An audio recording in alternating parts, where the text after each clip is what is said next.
자, 여러분. 크리스마스 하면 딱 떠오르는 이야기. 바로 동방박사 이야기죠. 너무 잘 알잖아요, 우리.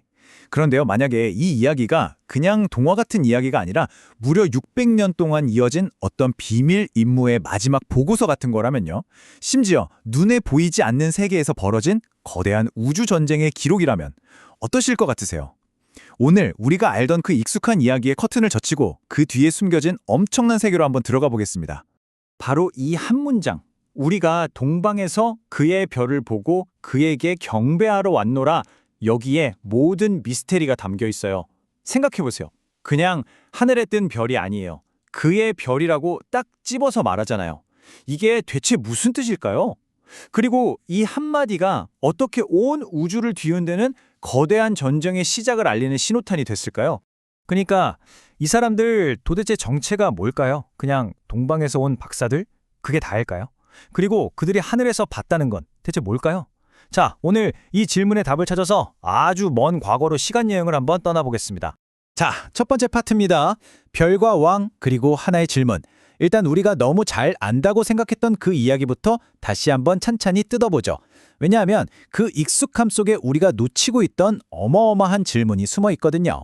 이야기는 다들 아시다시피 이렇게 시작되죠. 멀리 이국에서 온 박사들이 나타나서 유대인의 왕으로 나시니가 어디 계시냐고 묻습니다. 이 한마디에 예루살렘의 권력은 그야말로 발칵 뒤집힙니다. 당시 왕이었던 헤롯, 이 사람은 자기 자리를 위협하는 아기를 찾아내서 없애려고 아주 교활한 계획을 세우죠. 하지만 박사들은 결국 별의 인도를 따라서 아기를 찾아내고 경배를 드립니다.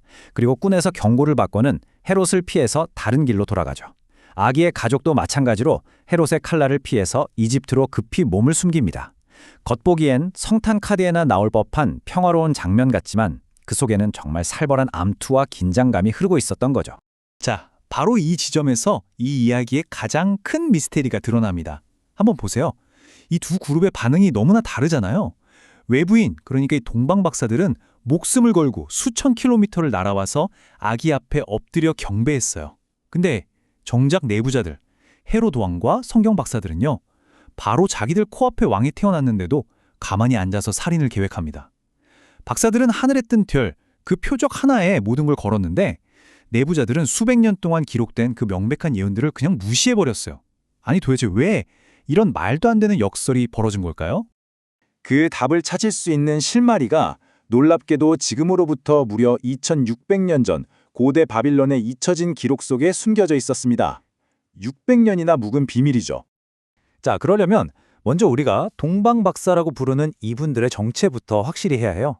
이 박사라는 번역이 사실은 좀 오해의 소지가 있습니다. 원문인 헬라어를 보면 마고이라고 되어 있는데 이건 그냥 똑똑한 사람 정도의 뜻이 아니에요. 이 마고이는 고대 바벨론과 페르시아 제국의 최고 엘리트 집단이었습니다. 왕 옆에서 자문하는 최측근들이자 제사장 계급이었고요. 천문학, 정치, 외교, 말 그대로 국가의 운명을 쥐고 흔들던 최고의 브레인들이었던 거죠. 그리고 바로 이 타임라인을 보시면 그 600년 묵은 비밀의 봉인이 풀립니다. 자, 보세요. 기원전 605년 유대의 위대한 예언자 다니엘이 바빌론의 포로로 끌려가요. 그런데 거기서 능력을 인정받아서 바로 이 마고기의 우두머리, 그러니까 박사장이 됩니다. 그리고 그 자리에서 앞으로 오실 메시아에 대한 아주 구체적인 예언, 심지어 시간표까지 기록해서 가르쳤어요. 그 지식이 무려 600년 동안 이 마고기 집단 안에서 비밀리에 대를 이어서 전수된 겁니다. 그리고 마침내 600년 후에 다니엘의 후예들이 하늘에서 결정적인 신호를 포착하게 된 거죠. 와, 정말 대단하지 않나요? 그럼 다니엘이 남긴 단서가 대체 뭐였을까요? 이게 그냥 뜬구름 잡는 얘기가 아니었어요. 아주 구체적이었습니다. 첫째, 메시아가 나타날 시기를 정확하게 계산할 수 있는 70일의 예언이라는 시간표. 둘째, 야곱에게서 한 별이 나올 것이다 라는 아주 오래된 예언. 그리고 마지막으로 천문학적 지식. 이게 그냥 별점 치는 수준이 아니에요. 이들에게 하늘의 움직임은 신의 언어였고 이들은 600년간 전수된 그 예언의 문법으로 그 언어를 해독하고 있었던 겁니다. 왕을 상징하는 별, 목성, 그리고 유대 땅을 상징하는 별자리, 양자리. 이 둘이 만나는 특별한 천문현상. 이건 우연이 아니었던 거죠. 600년을 기다려온 약속이 마침내 이루어진다는 신호였던 겁니다. 자, 지금까지는 600년의 역사를 추적해 봤는데요. 이제부터는 시야를 확 넓혀서 우주 전체를 한번 보겠습니다. 왜냐하면 우리가 지금까지 땅에서 본 이 모든 사건들이 사실은 훨씬 더 거대한 전쟁의 그림자에 불과했거든요. 자, 이 표를 한번 보세요. 왼쪽은 우리가 아는 역사책 마태복음의 기록이고요. 오른쪽은 영적인 세계를 다루는 요한계시록의 기록입니다. 이거 정말 소름 돋지 않나요? 마치 데칼코마니처럼 정확하게 일치하잖아요. 땅에서 아기가 태어나자 헤롯 왕이 그 아이를 죽이려 하고 가족은 피신을 하죠. 하늘에서는요, 해를 입은 여인이 아이를 낳자 거대한 붉은 용이 그 아이를 삼키려 하고 여인은 광야로 도망칩니다. 이게 뭘 의미할까요? 마태는 땅에서 벌어진 팩트를 기록한 거고, 요한은 바로 그 사건의 배후에서 벌어지고 있던 하늘의 영적 전쟁을 기록한 겁니다. 똑같은 사건의 두 가지 측면인 거죠. 네, 그렇습니다. 결론은 바로 이거예요. 유대의 작은 분봉왕이었던 헤롯, 그 뒤에는 그에게 사리를 불어넣고 있던 우주적인 존재, 바로 성경이 말하는 붉은 용, 사탄이 버티고 있었던 겁니다. 그러니까 베들레헴에서 벌어진 아기 암살 시도는 인류 역사를 관통하는 이 거대한 영적 전쟁에서 가장 중요한 지상전이었던 셈입니다. 사실 이 영적 전쟁은 베들레헴에서 갑자기 짠하고 시작된 게 아니에요. 그 뿌리는 인류 역사의 맨 처음, 그 시작점까지 거슬러 올라갑니다. 첫 번째 반역은 에덴 동산에서 사탄이 일으켰죠. 이때부터 구원자와 그를 막으려는 방해자의 싸움이 예고됐습니다. 두 번째 반역, 홍수 이전에 타락한 천사들이 인류를 타락시킨 사건이 있었어요. 이건 구원자가 태어날 인류의 혈통 자체를 오염시켜서 망가뜨리려는 시도였죠. 그리고 세 번째, 바벨탑에서 인류가 스스로 신이 되려고 했던 반역까지. 이 길고 긴 전쟁의 흐름 속에서 베들레헴의 아기 탄생은 결정적인 카운터 펀치였던 겁니다. 그런데 정말 놀라운 건 이 모든 전쟁이 시작되던 바로 그 순간에 이미 승리의 약속이 주어졌다는 거예요. 창세기 3장 15절, 여자의 후손이 네 머리를 상하게 할 것이다. 신학자들은 이걸 원시복음, 그러니까 최초의 복음이라고 불러요. 중요한 건 이 약속이 어떤 특정 민족에게만 주어진 게 아니라는 겁니다. 타락한 모든 인류의 첫 조상에게 주어진 아주 보편적인 약속이었어요. 그러니까 동방 박사들이 이스라엘까지 찾아온 게 결코 우연이 아니었던 거죠. 그들은 어쩌면 수천 년 전 모든 인류에게 주어졌던 이 첫 번째 약속을 잊지 않고 간직해온 상속자들이었던 셈입니다. 자, 그럼 이제 마지막으로 이 어마어마한 스케일의 이야기가 오늘을 살아가는 바로 우리, 당신의 삶과는 도대체 어떤 관련이 있을까요? 이 모든 이야기가 어떻게 당신의 삶과 딱 연결되는지 한번 같이 살펴보겠습니다. 네, 바로 이 질문이죠.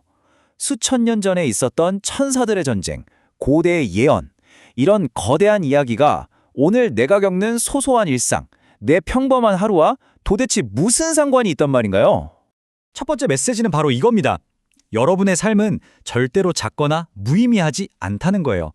여러분이 오늘 마주하는 그 작은 친절, 혹은 남들 모르게 하는 그 힘겨운 선택 하나하나가 사실은 에덴 동산에서 시작돼서 시공간을 가로지르는 이 거대한 이야기의 한 페이지를 채우고 있다는 사실입니다. 그러니까 여러분의 평범한 모든 순간에는 정말 비범한 의미가 담겨 있는 거죠. 그리고 두 번째, 혹시 지금 삶이 너무 어둡고 힘들다고 느끼는 분 계신가요? 이걸 꼭 기억하셨으면 좋겠어요. 헤롯이 아기들을 학살하던 그 가장 짙은 어둠 속에서 하나님은 인류 구원의 역사를 시작하셨습니다. 어둠은 하나님의 부재를 뜻하는 게 아니에요. 오히려 곧 새로운 빛이 떠오를 거라는 가장 강력한 신호일 수 있습니다.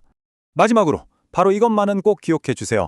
모든 예언을 머릿속에 다 꿰고 있으면서도 단 한 발짝도 움직이지 않았던 성경 박사들, 그리고 그들과는 반대로 불완전한 정보와 저 멀리 보이는 작은 별빛 하나에 의지해서 그 먼 길을 떠났던 동방 박사들, 우리에게 필요한 건 완벽한 지도가 아닐지도 모릅니다.